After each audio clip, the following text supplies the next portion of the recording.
So we've been talking about how tryouts in youth sports generally suck. There's a lack of organization, structure, and consistency and transparency, which leads often to more questions going into tryout season than answers, and that's pretty tough on families and players. Let's go through now a few questions you can go ahead and ask the coaches of the club. And I say this knowing full well that sometimes with the lack of transparency and the lack of organization, you just don't get great information from the coaches and the clubs. They don't give you a lot of time to get the information. But if you have some questions in advance, you might do better next year. And here they come. So certainly go ahead and ask the coaches or the club about what is the plan for tryout. Not only the days and the time, but what should the kid do to prepare for the tryout? Is it going to be skills-based tactics? Is it just going to be playing games? Will everybody get a good look? What's the plan for tryouts?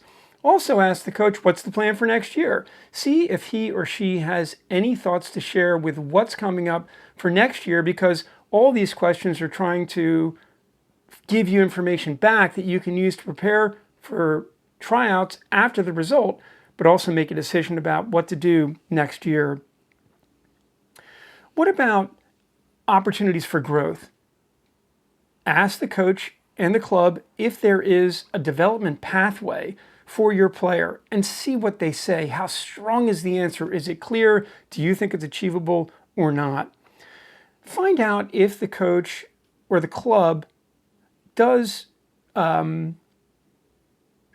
out if the coach or club tracks progress. How do they do that? Do they report it out? At what frequency? Is there a standard that they're using that you can take a look at? And how important would that be for your player? And then finally, obviously check in on schedules for practices and games. Check in on the amount of travel. Check in on the cost.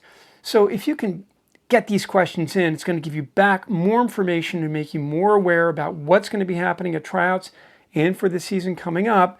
And you can set a better expectation for tryouts and make them suck a little bit less.